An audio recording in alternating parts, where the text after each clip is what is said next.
أعوذ بالله من الشيطان الرجيم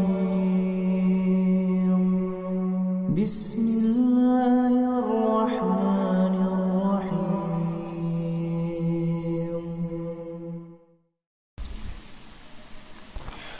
Bismillahirrahmanirrahim. Assalamualaikum warahmatullahi wabarakatuh.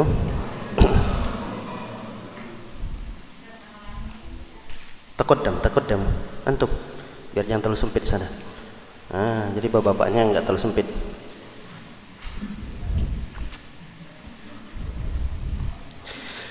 Alhamdulillah wassalatu wassalamu ala Rasulillah wa ala alihi wa sahbihi wa man walah, amma ba'du. Masyarul muslimin dan muslimat jamaah salat maghrib yang semoga selalu dalam lindungan dan penjagaan Allah Subhanahu wa taala. Melanjutkan kajian kita pada pembahasan usul salasah, di mana pada pertemuan yang lalu kita telah membahas tentang 4 masalah yang wajib untuk kita pelajari. Yang pertama adalah ilmu, yang kedua adalah amal, yang ketiga berdakwah, dan yang keempat bersabar di atas 3 perkara tadi. Ilmu yang akan kita pelajari di sini adalah ma'rifatullah, ma'rifatun nabi, wa ma'rifatu dinil Islam. Mengenal Allah, mengenal Nabi, dan mengenal agama Islam. Hal ini tentu berdasarkan dalil firman Allah Subhanahu wa taala dalam surah Al-Asr, yang surah ini sudah tidak diragukan lagi, sudah kita hafal sejak kita kecil. Allah Subhanahu wa taala berfirman, a'udzubillahi minasyaitonir rajim, bismillahirrahmanirrahim, wal 'asri innal insana lafi khusr illa alladziina aamanu wa 'amilus shalihati wa tawashaw bil haqqi wa tawashaw bis sabr. Kata Allah Subhanahu wa taala berfirman, wal 'asri, demi waktu asar. Allah bersumpah dengan menyebut waktu asar.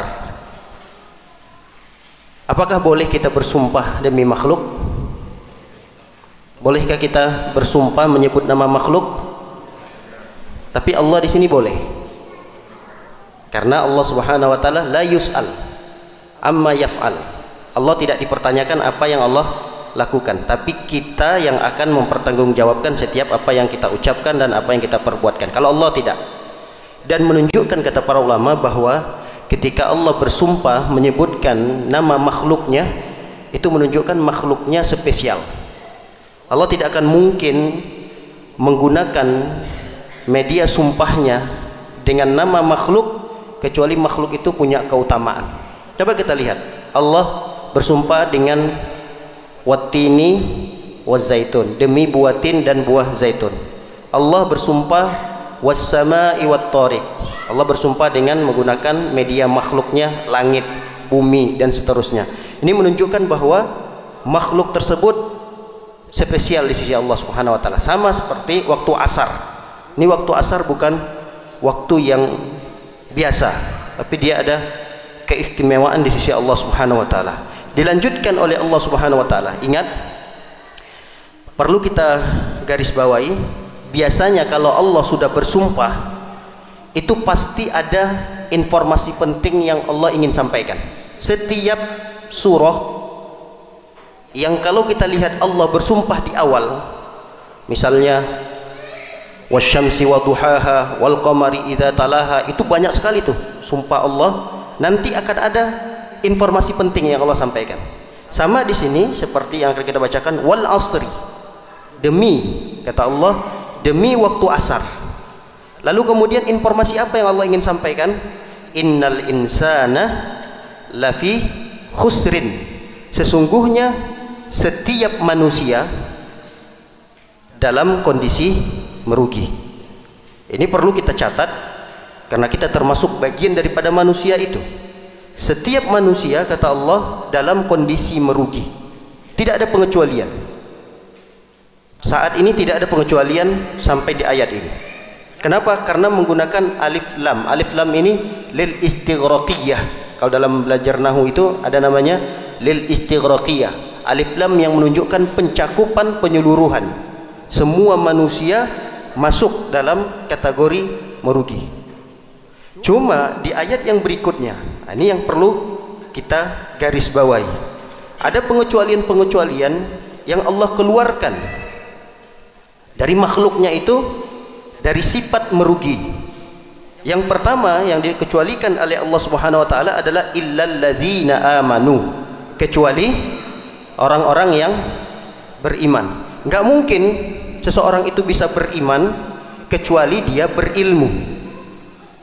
Jadi ini adalah masalah pertama yang sudah kita bahas. Kami ulangi lagi, 4 masalah yang wajib kita pelajari kemarin apa saja? Ilmu, amal, dakwah, sabar. Ini kan 4 perkara. Nah, 4 perkara ini ternyata tersusun rapi secara berurutan di dalam surah Al-Asr ini. Dari mana kita mengetahuinya? Dari illal ladzina amanu, kecuali orang-orang yang beriman. Nggak mungkin akan tumbuh keimanan kita kepada Allah, kepada Rasul, udah kepada agama ini, kepada para malaikat. Itu nggak akan mungkin. Begitu saja tumbuh subur keimanan dalam jiwa kita tanpa dibarengi dengan keilmuan. Makanya ilmu dengan iman nggak bisa dipisahkan. Nggak mungkin seorang itu akan meningkat tinggi drastis keimanannya naik tanpa ilmu. Makanya ilmu dan iman itu tidak bisa dipisahkan. Illal ladzina amanu, maksudnya kecuali orang-orang yang beriman. Dengan keimanannya tadi akan menambah, dengan keilmuannya tadi akan menambah keimanannya. Wa amilus shalihat, ini yang kedua. Dan beramal soleh. Di sini juga kita ingin tekankan bahwa tidak dikatakan amal itu soleh kecuali terpenuhi 2 syarat. Syarat yang pertama ikhlas, syarat yang kedua mutaba'ah atau ittiba, mengikuti tata cara yang disunnahkan oleh Nabi Shallallahu Alaihi Wasallam. Itu disebut dengan ittiba, mengikuti tata cara beribadahnya Nabi Shallallahu Alaihi Wasallam. Baru kemudian amal itu disebut dengan soleh. Jadi kalau dia sekedar beramal, tidak ada keikhlasannya, tidak dinamakan amal soleh. Kalau dia beribadah, ikhlas dia, tapi tidak di atas petunjuk, belum tentu dikatakan amal itu soleh.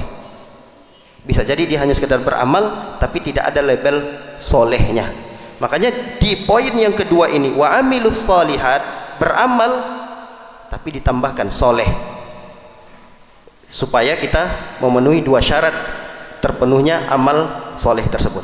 Kemudian yang ketiga, watawasau bil haq, saling menasihati dalam kebenaran. Inilah dakwah, disebut dengan dakwah. Jadi kalau kita sudah belajar, dapatkan ilmu, kita amalkan, baru kemudian kita dakwakan ilmu itu. Ini baru disebut dengan muallim rabbani. Pengajar yang rabbani itu adalah dia belajar dulu, baru kemudian dia amalkan ilmunya. Setelah dia amalkan, dia sebarkan. Karena banyak orang langsung lompat, belum belajar, beramal juga masih ada tanda tanya besar, tapi sudah mulai berdakwah. Nah, ini tidak boleh, susunannya itu tidak berurutan. Kita harus belajar dulu, berilmu dulu, mengilmu sesuatu yang akan kita sampaikan. Jangan lupa diamalkan, baru kemudian ada kewajiban bagi kita untuk mendakwakannya.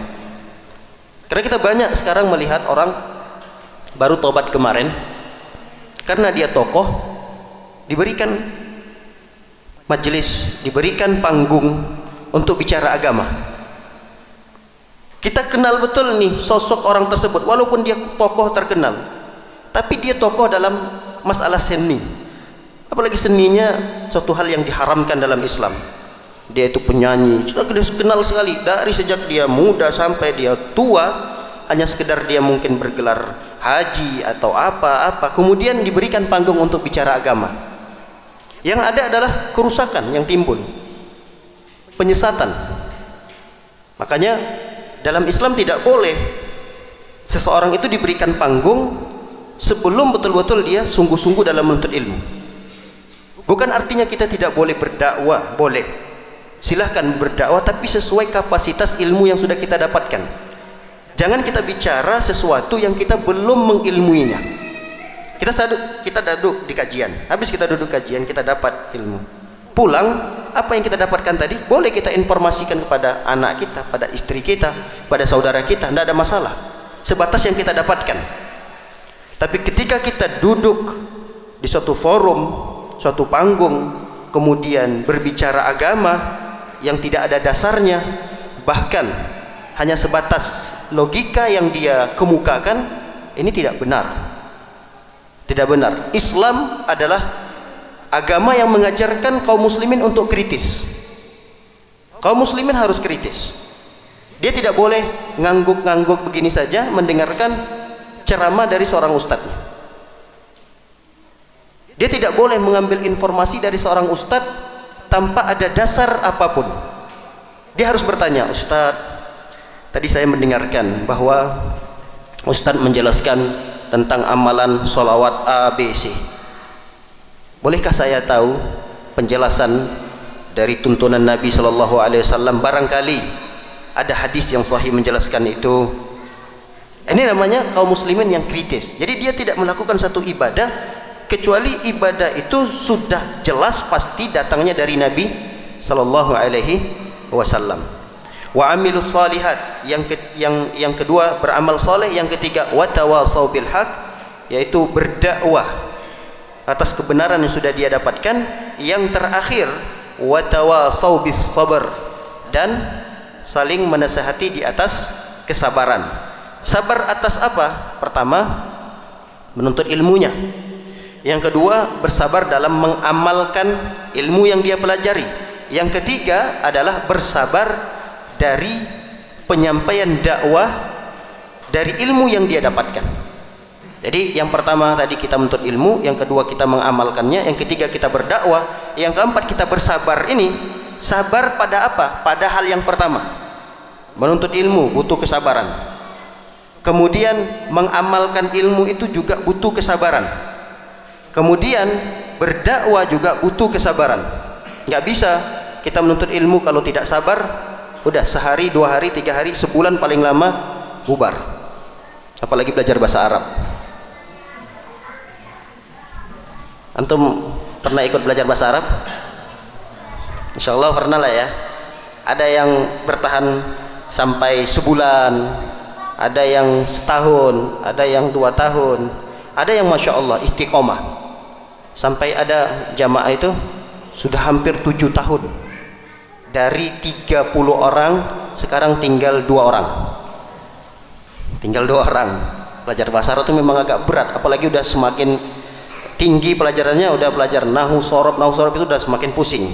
Wajar berguguran satu persatu. Tapi ingat pesan para ulama. Kata para ulama mengatakan, man sabata nabata.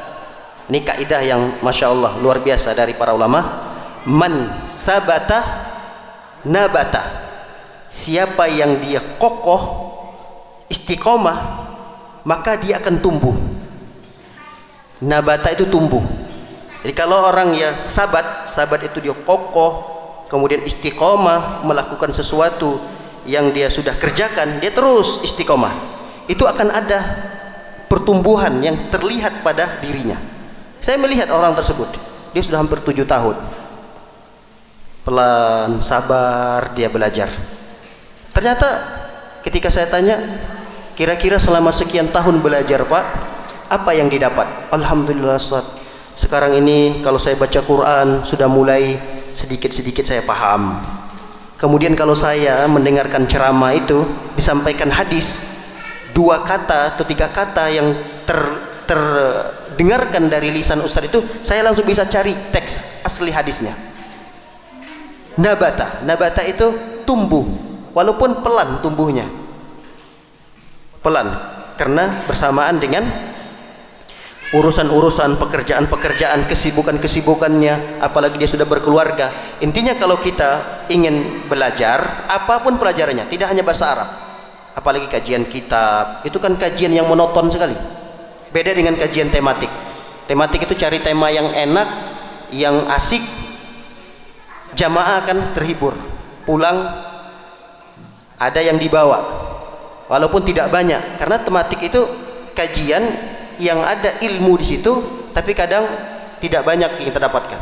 Beda dengan belajar kitab. Kalau belajar kitab ini dia kajian yang sistematik, kemudian berurut, namun dia monoton, membosankan.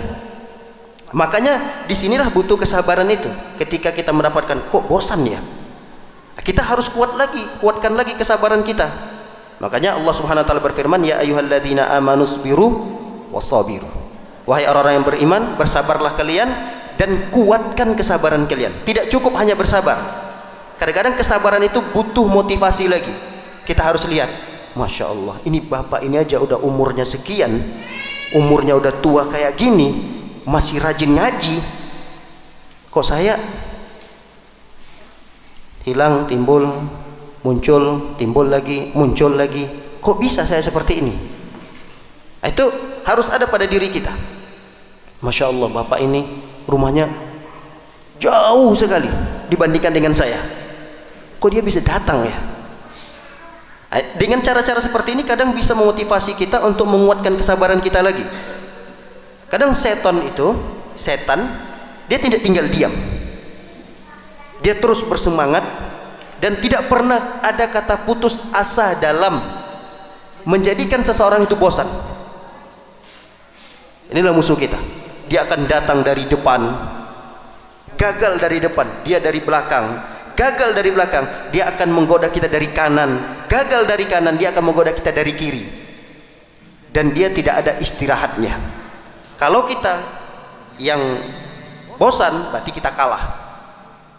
Makanya di sini perlu kuatkan lagi diri kita untuk bisa meningkatkan kesabaran kita, agar kita bisa selalu istiqomah dalam menuntut ilmu, mengamalkannya dan mendakwakannya. Baik, surah Al-Asr ini dikomentari oleh Al-Imam Syafi'i. Lihat apa komentar Imam Syafi'i rahimahullah ta'ala.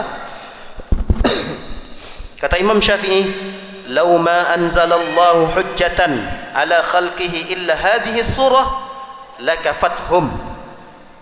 Andai kata Allah hanya menurunkan surah Al-Asr ini sebagai hujjah terhadap makhluknya, maka surah ini cukup bagi mereka. Ungkapan ini diteliti lagi oleh para ulama. Ternyata ungkapan ini tidak sahih berasal dari Imam Syafi'i, karena ada sedikit yang mengganjal dalam ucapan ini. Andai kata Allah menurunkan surah Al-Asr tadi sebagai hujjah untuk para makhluknya, niscaya cukup bagi mereka. Kata para ulama, ucapan ini tidak sahih berasal dari Imam Syafi'i. Yang benar itu adalah lau tafakkara au lau tadabbara an-nasu fi hadhihi surah lakafathu. Andai kata manusia itu mentadabburi, memikirkan, mempelajari surah Al-Asr ini, maka cukup bagi mereka. Jadi bukan hanya cukup di sini, sudah tidak perlu lagi belajar surah-surah yang lain, tidak. Tapi kalaulah misalnya ada orang yang ingin memfokuskan konsentrasinya untuk mentadabburi, untuk merenungi surah yang barusan kita baca tadi, itu sudah cukup bagi dia untuk membimbing kehidupannya di dunia ini.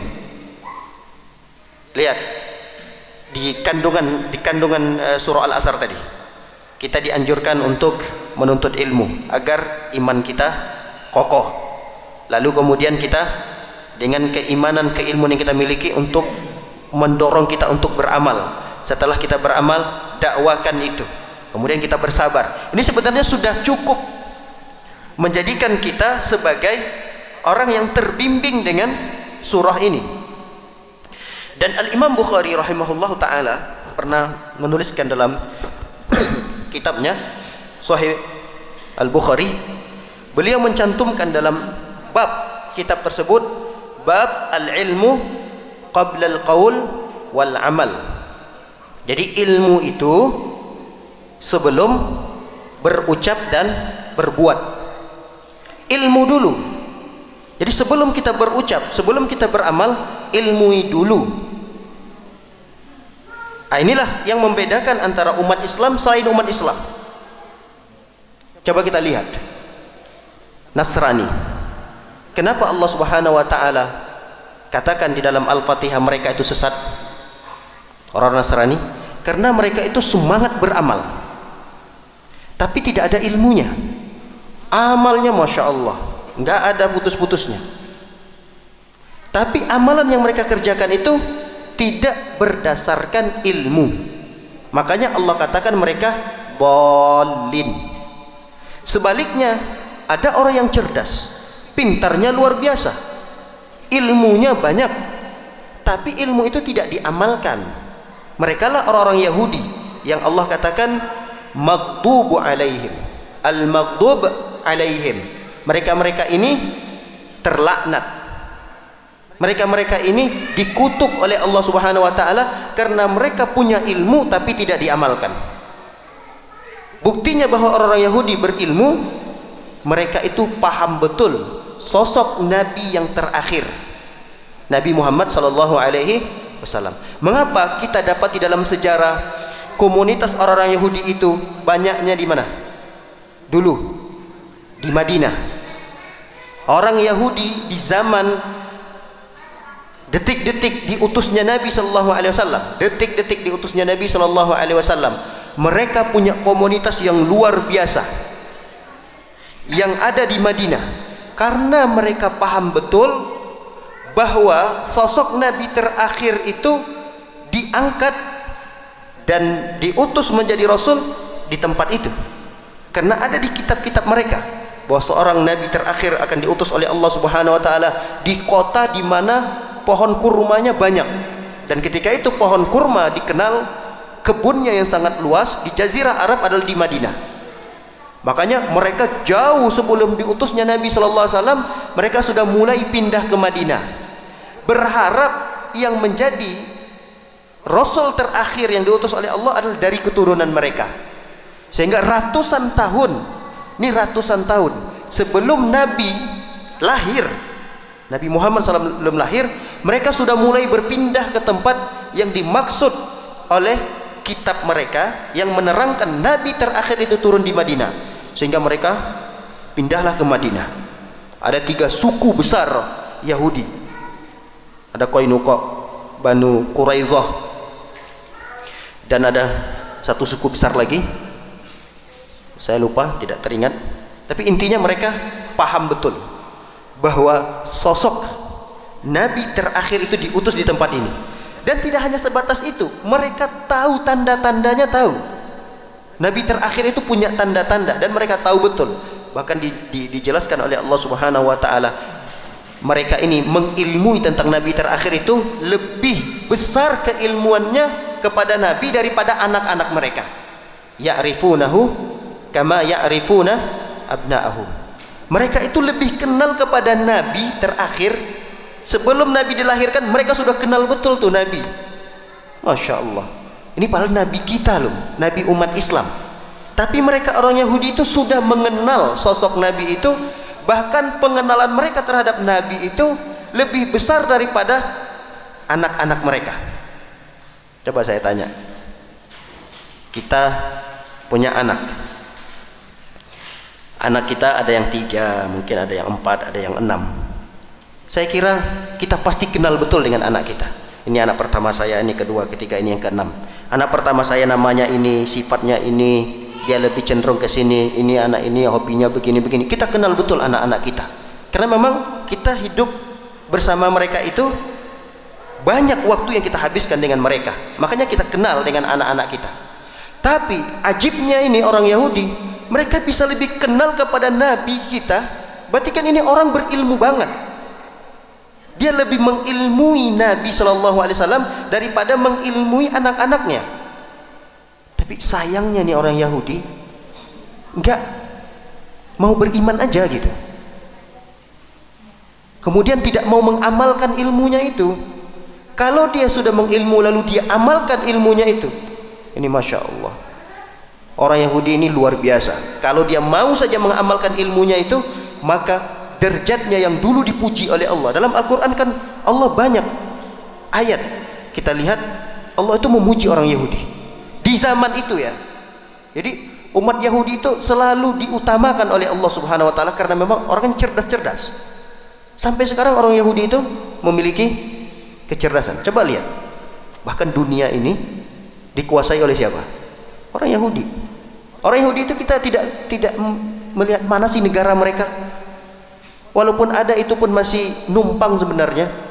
Mulai mereka ingin menjajah, tapi tidak besar negara mereka. Sebelahan dengan Palestina misalnya begitu. Walaupun itu belum kita akui negara mereka. Tapi kok bisa dunia ini di bawah genggaman mereka gitu? Karena mereka orang Yahudi ini memang orang-orang cerdas-cerdas. Cuma kecerdasan mereka itu tidak mereka amalkan, itu aja. Coba lihat orientalis. Orientalis itu adalah orang barat, yang lebih banyak adalah orang-orang Yahudinya. Orientalis itu orang non muslim dari Eropa sana, dari barat, yang mereka belajar Islam. Sehingga yang cerdas-cerdas dari orang-orang barat itu, mereka diutus untuk belajar Islam. Mereka menghafal Quran, menghafal hadis. Al-Quran itu 30 juz mereka hafal. Padahal mereka kafir loh. Ada orang seperti itu. Mereka hafal hadis. Bahkan ada buah karya yang luar biasa sampai saat ini menjadi rujukan. Sampai-sampai mereka itu 70 tahun mengarang buah karya ini. Ada namanya indeks hadis. Kalau sekarang kan kita mudah mencari hadis, ketik 2 kata keluar hadisnya.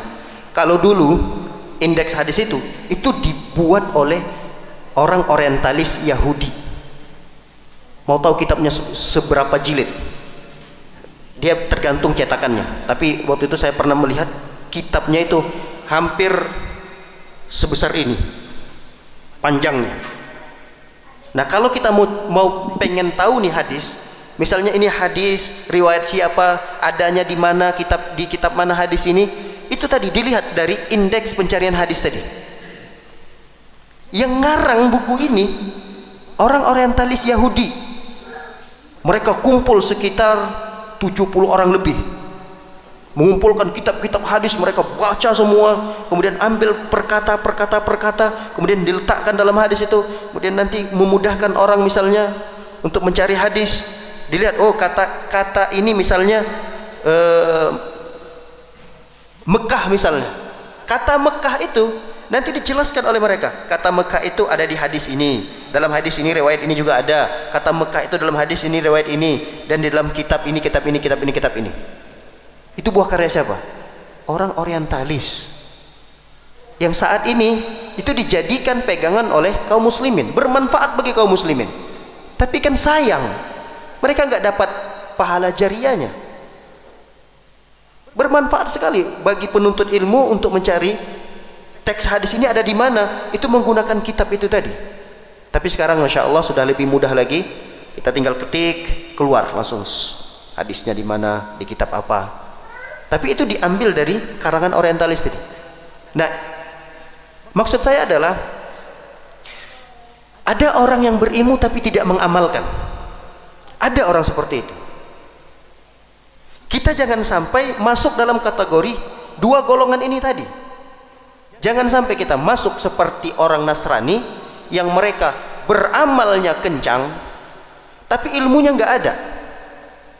Makanya kenapa mereka banyak kesesatan-kesesatan di dalam pengamalan ibadah yang mereka lakukan, karena mereka itu tidak kritis. Pokoknya apa yang dikatakan pendeta mereka, apa yang dikatakan rahib mereka, udah kerjakan aja, nggak usah banyak nanya, ikutin aja. Makanya ketika rahib mereka, pendeta mereka merubah isi daripada Injil itu dari yang asli kemudian dikarang oleh mereka sendiri, mereka tidak peduli itu. Yang penting kita udah beramal aja, beramal. Umat Islam tidak diajarkan seperti itu. Umat Islam harus tergabung dua sifat ini pada dirinya. Ilmu, amal. Ilmu, amal. Ilmu, amal. Jangan dipisahkan. Ilmu tidak beramal. Ini mirip dengan orang Yahudi. Belajarnya rajin, tapi tidak mau mengamalkannya. Ada pula kelompok yang lain, amal tapi malas ngaji. Kalau zikirnya Masya Allah, solawatan. Tadi Ustadz malam saya begadang, sehingga mohon maaf agak telat nih sholat subuhnya, nggak apa-apa Pak. Amalannya apa? Tadi saat saya selawatan, saya itu ada yang diajarkan satu solawat oleh Habib Fulan.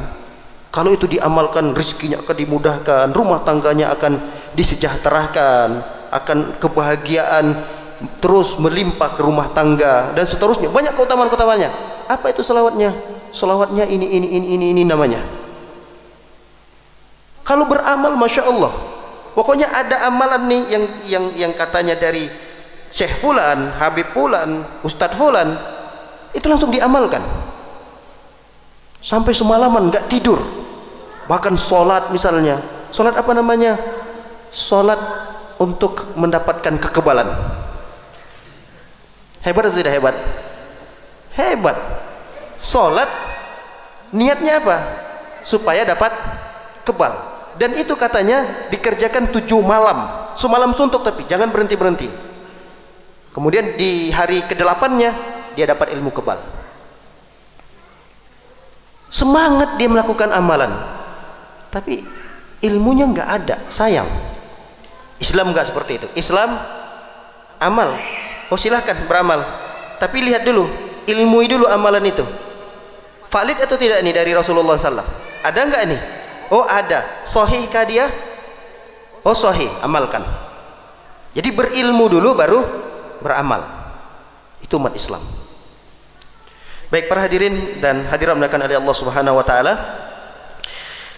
Imam Bukhari tadi menyebutkan dalam kitabnya sebuah judul Al-ilmu qabla al-qaul wal amal. Ilmu sebelum berucap dan sebelum berbuat, sebelum beribadah.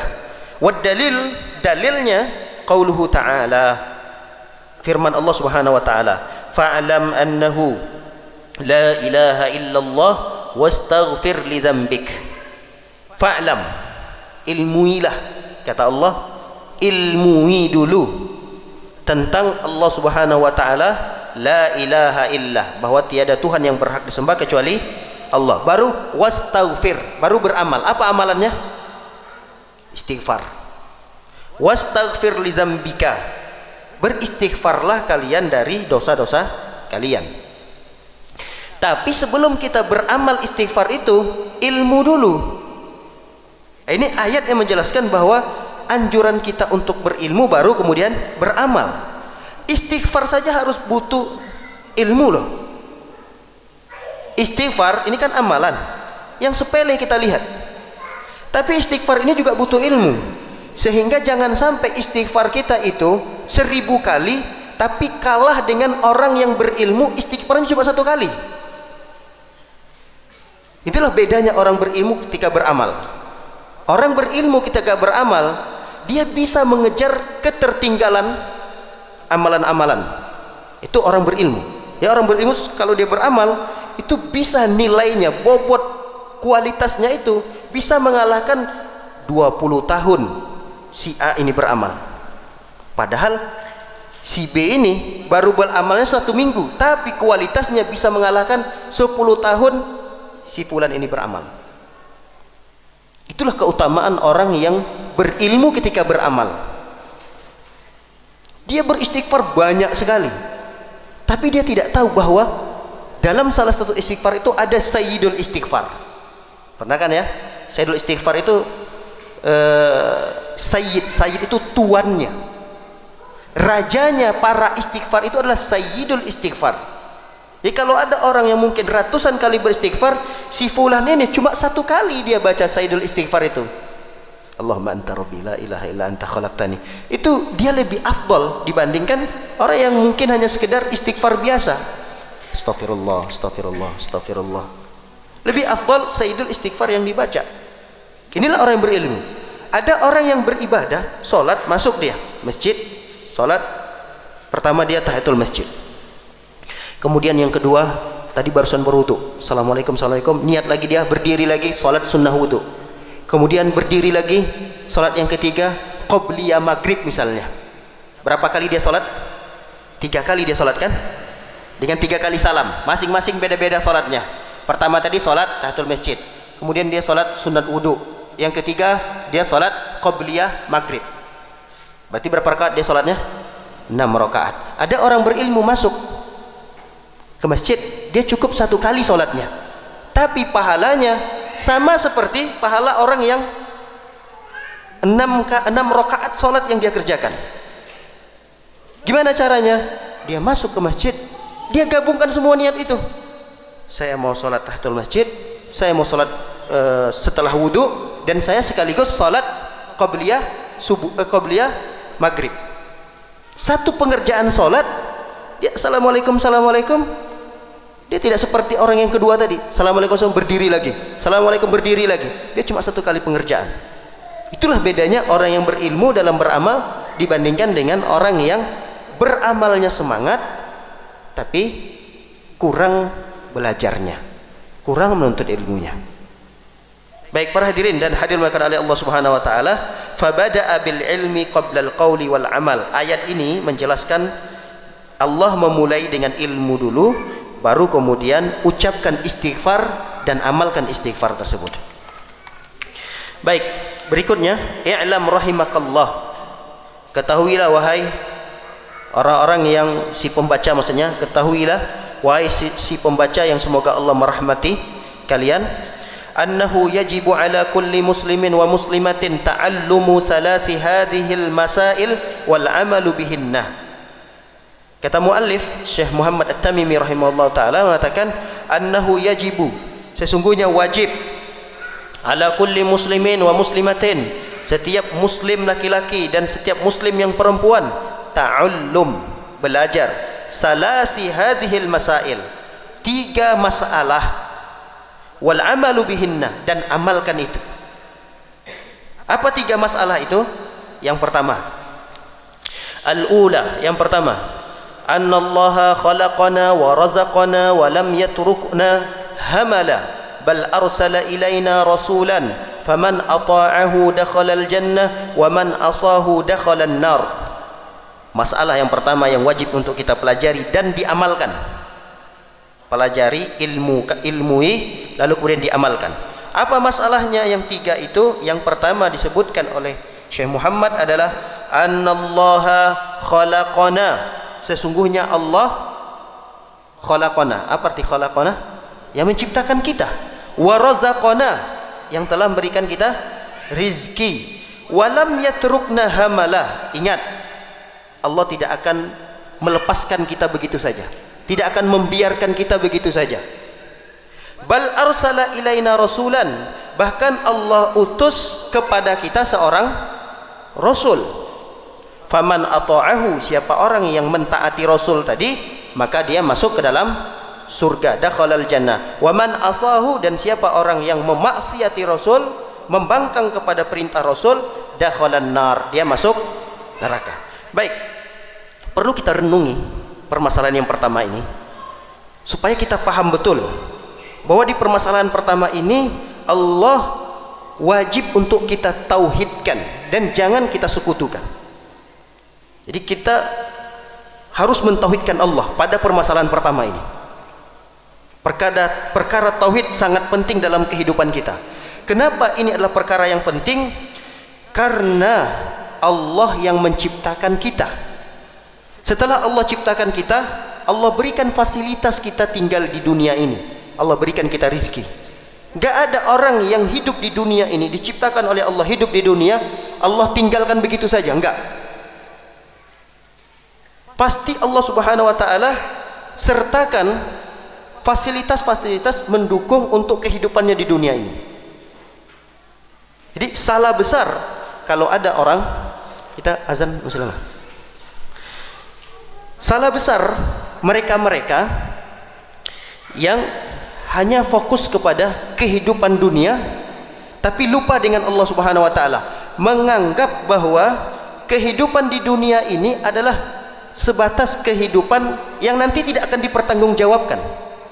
Itu banyak kondisi kaum muslimin, banyak seperti itu, mengira bahwa kehidupan mereka hanya di dunia saja.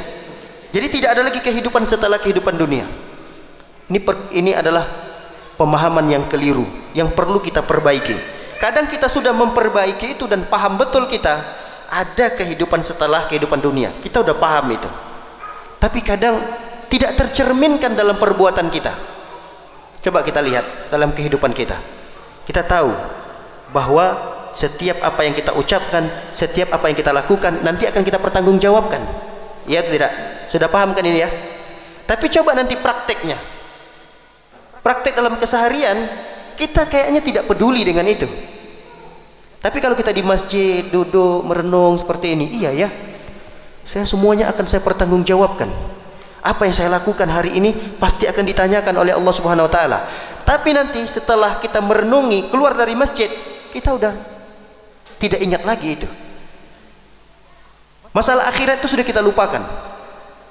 Makanya di sini beliau ingin menekankan lagi supaya termotivasi kita untuk selalu menghadirkan agar penjagaan dan pengawasan Allah itu selalu hadir pada diri kita. Disinilah butuhnya meningkatkan tauhid kepada Allah Subhanahu wa taala.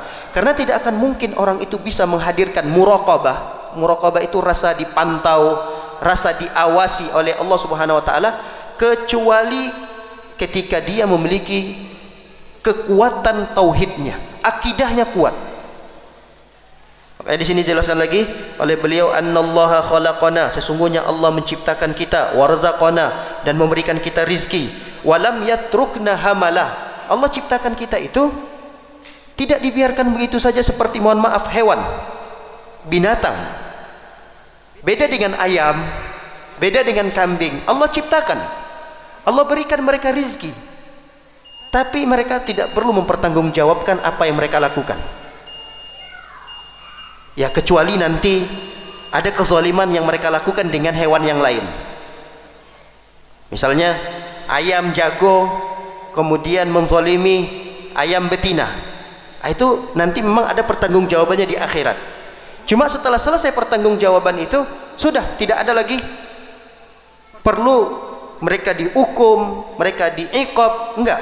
Selesai permasalahan.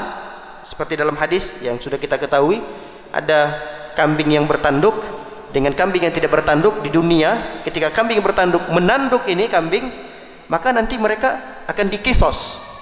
Suatu ketika di akhirat, kambing yang di dunia tidak bertanduk, Allah berikan tanduk itu supaya dia bisa membalas. Tapi setelah selesai hutang itu, mereka sudah selesai ini, hak mereka sudah mereka dapatkan, Allah perintahkan mereka untuk jadi tanah. Mereka akhirnya jadi tanah. Jadi tidak ada surga bagi mereka, juga tidak ada neraka bagi mereka. Kalau kita tidak, apa yang akan kita lakukan itu akan kita pertanggungjawabkan.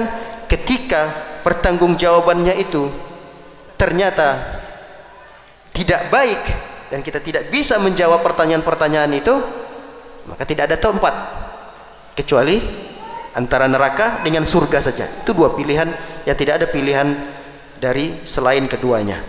Baik, kita azan dulu sebentar, dan kita lanjutkan nanti sedikit.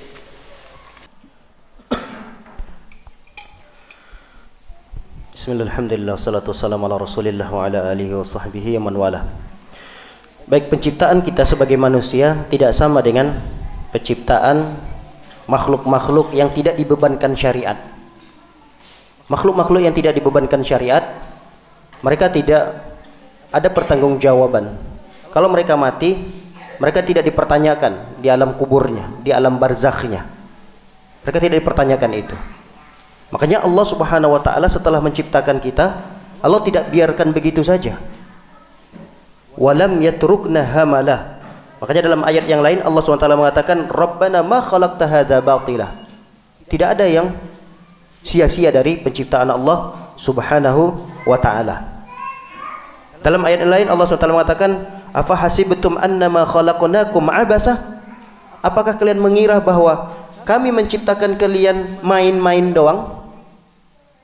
Apa ini ciptaan kita, ini manusia, Allah ciptakan begitu hanya sebagai main-mainan, suatu hal yang sia-sia? Enggak. Ini penciptaan Allah yang sangat sempurna. Manusia ini adalah penciptaan Allah yang luar biasa, sempurna, diberikan akal. Beda dengan manusia yang menciptakan, misalnya apa yang dia ciptakan, jam tangan misalnya. Setelah dia cipta, dia buat jam tangan tersebut, udah dia lepas begitu saja. Terserah orang yang beli tadi mau diapain jam itu, mau dibuang, mau dipakai. Kalau rusak mau diperbaiki silahkan, mau kalau tidak diperbaiki juga tidak mengapa. Artinya penciptaan seseorang pada suatu benda yang dia buat itu tidak sama seperti Allah menciptakan kita manusia. Allah sudah ciptakan kita, Allah berikan rizki kita. Ingat, ciptaan Allah ini tidak main-main, bukan suatu hal yang sia-sia. Makanya Allah kuatkan lagi dengan pengutusan seorang Rasul.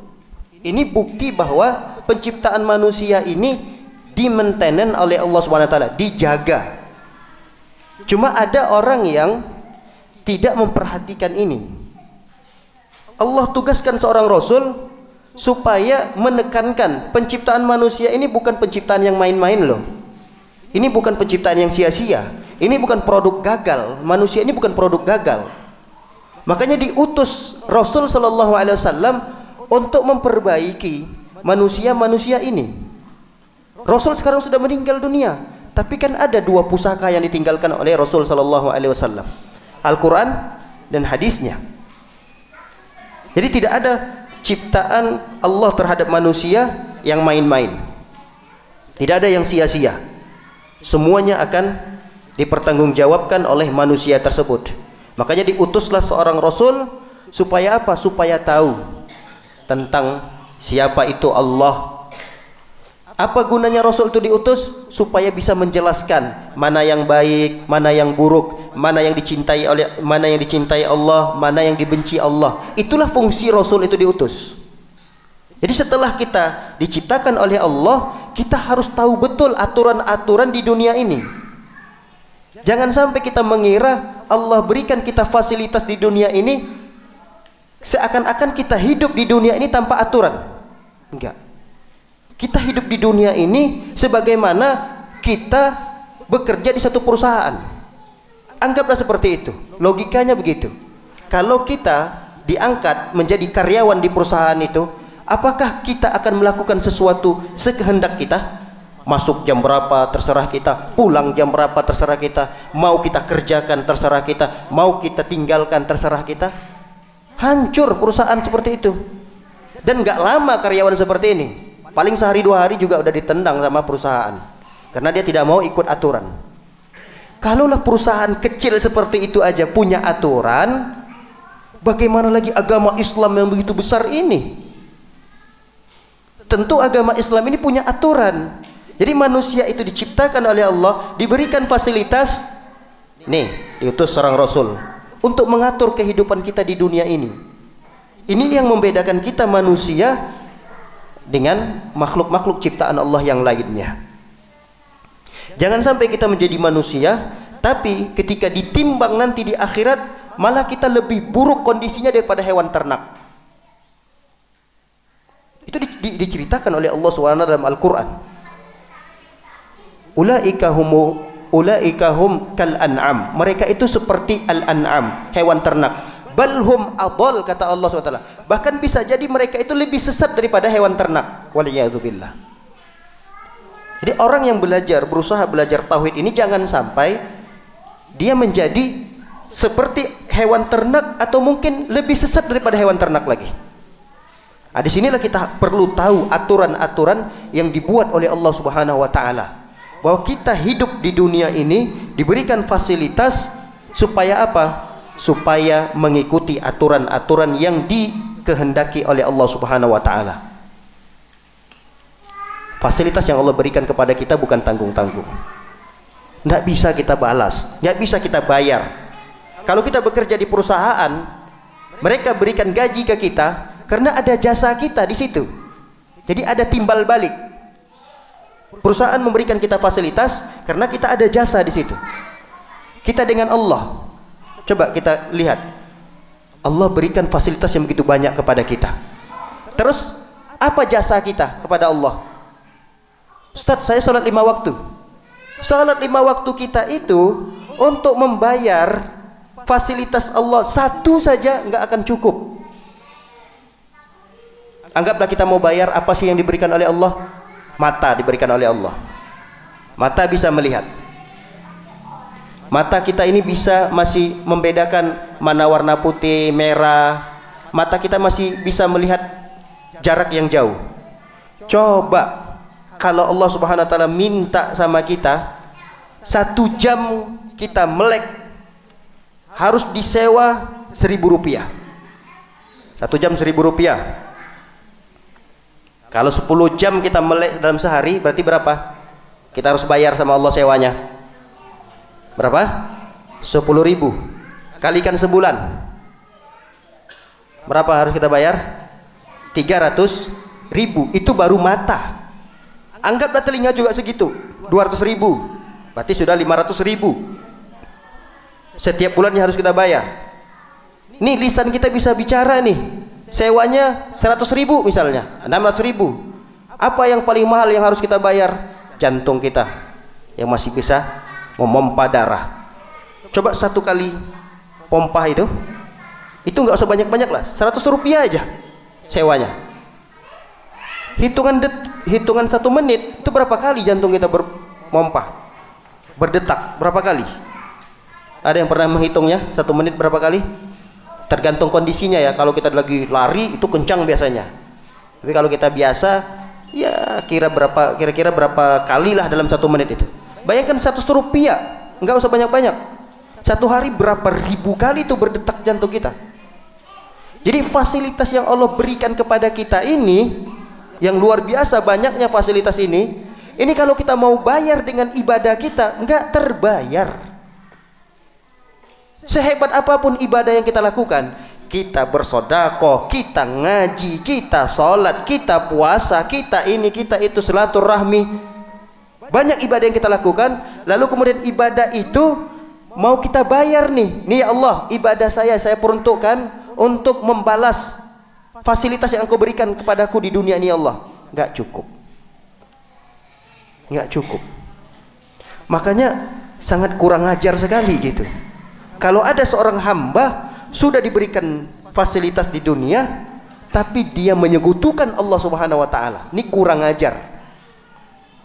Ini hamba yang sangat kurang ajar kepada Allah Subhanahu wa taala. Logikanya adalah si fulan ini terlahir dari seorang bapak dan ibu, namanya Fatimah dan Ahmad. Ini si fulan ini terlahir dari Fatimah dan Ahmad. Dirawat dari sejak kecil, kemudian disekolahkan, sampailah pada tingkat perguruan tinggi, berhasillah dia, sukseslah hidupnya. Kemudian anggaplah dia punya gaji dalam kehidupannya, kehidupan dunianya luar biasa diberikan oleh Allah Subhanahu wa taala, tapi baktinya malah kepada orang lain. Ini kira-kira orang tuanya tadi marah atau tidak marah? Kita lah sebagai orang tuanya, marah nggak sama anak yang sudah kita rawat? Ini anak ini lahir dari istri kita, dari kecil kita tahu betul, susunya kita yang beli, kemudian dia tumbuh besar, sekolah dia, kita bayarkan uang sekolahnya, sukses dia waktu besar, tapi dia baktinya kepada orang lain. Kita sebagai orang tua marah atau tidak? Marah. Ini kita loh manusia. Begitu juga lah dengan Allah Subhanahu wa taala. Makanya kata Allah Subhanahu wa taala melalui lisan Nabi sallam, dosa yang paling besar itu adalah dosa syirik. Kenapa? Karena mereka itu tahu bahwa yang menciptakan mereka adalah Allah Subhanahu wa taala. Lihat hadisnya Nabi sallallahu alaihi wasallam pernah mengatakan, ayu dzambin a'zam, dosa apa yang paling besar? Tidak lain dan tidak bukan adalah kesyirikan. Kenapa? Antaj'al lillahi niddan wa huwa khalaqaka. Karena engkau menjadikan Allah itu tandingan. Jadi engkau jadikan selain Allah ada tandingan, yang padahal yang menciptakan kamu itu, yang memberikan fasilitas kepada kamu Allah. Kecuali yang selain Allah yang kita sembah tadi, dia ikut serta memberikan kita rizki. Kecuali orang yang kita sembah ini, misalnya apa yang kita sembah di dunia ini selain Allah, dia ikut serta dalam penciptaan langit, penciptaan bumi. Wajar dan boleh saja, sah-sah saja makhluk ini disembah, tidak ada masalah, silahkan. Tapi yang menciptakan langit Allah, menciptakan bumi Allah, yang memberikan rizki Allah. Semua Allah, Allah, Allah, Allah, Allah. Tapi yang disembah itu selain Allah. Ini kan kurang ajar. Makanya dosa yang paling besar adalah kelancangan seorang makhluk ketika dia tidak menyembah Allah Subhanahu wa taala. Mending sama sekali dia tidak menyembah Allah Subhanahu wa taala dibandingkan kalau dia menyembah Allah tapi di samping itu dia menyembah selain Allah Subhanahu wa taala. Ini kesyirikan. Baik para hadirin dan hadirat melakukan oleh Allah Subhanahu wa taala, dalil yang menguatkan masalah yang pertama ini adalah firman Allah Subhanahu wa taala, "Wa dalilu qauluhu ta'ala inna arsalna ilaikum rasulan syahidan 'alaikum kama arsalna ila fir'auna rasula fa'asa fir'aunur rasul fa akhadnahu akhzan wabila." Kata Allah Subhanahu wa taala, sesungguhnya kami utus kepada kalian rasul. Nah, ini nih fungsinya. Rasul itu diutus untuk kita syahidan 'alaikum, menjadi saksi buat kalian. Kama arsalna ila fir'auna rasulah, sebagaimana dulu kami juga utus rasul kepada Fir'aun. Pada Fir'aun kami utus rasul, Nabi Musa alaihissalam. Tapi bedanya Fir'aun ini bagaimana sikap dia ketika diutus rasul? Fa'asa Fir'aunur rasul. Fir'aun ini dia bermaksiat kepada rasul yang diutus tersebut.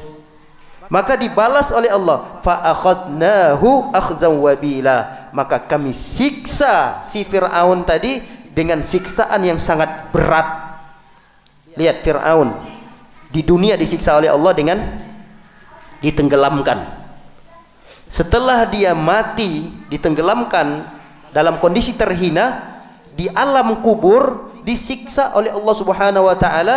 Kata Allah, "An-naru yu'raduna 'alaiha uduwan wa 'ashiyyah." Neraka dinampakkan kepada Fir'aun. Itu sudah cukup bagi Fir'aun buat mereka bala tentara dan Fir'aun tersiksa. Dengan ditampakkan saja tuh neraka, belum masuk neraka. Fir'aun itu sampai saat ini belum masuk neraka. Dia masih di alam barzakh. Tapi apa yang ada di neraka itu sudah ditampakkan kepada Fir'aun. Itu sudah membuat dia tersiksa. Logikanya adalah ketika seseorang baru proses dia di pengadilan, tapi dia tahu saya pasti akan divonis di penjara. Dia belum masuk penjara, tapi di setiap hari itu ditontonkan, ditampakkan isi penjara itu seperti apa. Dia belum masuk penjara, masih proses nih. Akan berapa tahun dia dihukum, kesalahannya begini-begini akan sekian tahun, masih prosesnya panjang di pengadilan. Tapi dia yakin betul bahwa karena dia salah dia akan dihukum. Nah selama prosesnya tadi itu dia sudah dibawa nih sama polisi. Dia nggak boleh lagi pulang ke rumah walaupun belum di penjara. Dia dibawa keliling-keliling, ini penjara seperti ini, makannya begini, nanti kerjaannya begini tempatnya. Itu sudah stres dia. Makanya kenapa kita lihat banyak orang yang baru mengikuti proses hukum sudah jatuh sakit. Coba kita lihat, kalau orang yang sudah tahu betul dia salah, ketika masih proses hukum loh ini, proses belum divonis lagi, banyak yang mereka jatuh sakit. Kenapa? Karena mereka tersiksa. Belum masuk penjara sudah tersiksa. Begitulah kira-kira yang dirasakan oleh Fir'aun.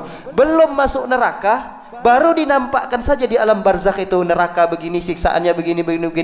Mereka sudah tersiksa luar biasa. Kenapa? Karena akibat memaksiati Rasul sallallahu alaihi wasallam. Setelah itu Allah sebutkan dalam ayat yang berikutnya, wa yauma taqumus saah, nanti pada hari kiamat, adkhilu ala fir'aun asyaddal adab. Di akhirat Fir'aun dimasukkan ke dalam neraka. Jadi luar biasa siksaan bagi Fir'aun yang bermaksiat kepada Rasul. Di dunia mati dalam kondisi terhina, tenggelam. Kemudian yang kedua di alam barzakh, nanti di akhirat dimasukkan ke dalam api neraka. Makanya disinilah fungsi Rasul Shallallahu Alaihi Wasallam itu untuk kita taati. Jadi jangan sekali-kali lancang melakukan satu ibadah tanpa tuntunan dari Rasul Shallallahu Alaihi Wasallam. Rasul Shallallahu Alaihi Wasallam diutus untuk membimbing kita, untuk mengarahkan kita, untuk mengajarkan kita, untuk mengenalkan kita kepada Allah, mengenalkan mana yang baik, mana yang buruk. Itu harus menjadi suatu motivasi besar bagi kita. Inilah fungsi Rasul itu ditugaskan. Rasul SAW sudah meninggal dunia, pelajari hadis-hadis beliau, pelajari dua pusaka yang ditinggalkan oleh Nabi SAW, Al-Quran dan hadis-hadis Nabi SAW. Baik, demikian kajian singkat ini, semoga memberikan ilmu yang bermanfaat buat kita dan semoga menambah keimanan dan amal kita. Mudah-mudahan apa yang kita lakukan pada malam hari ini menjadi amal soleh dan berbuah pahala di sisi Allah Subhanahu wa ta'ala. Demikian, barangkali tidak ada tanya jawab, kita tutup. Wassallallahu nabiyana Muhammadin wa ala alihi washabbihi wasallam ajmain. Subhanakallahumma bihamdika asyhadu an la ilaha illa anta astaghfiruka wa atubu ilaik.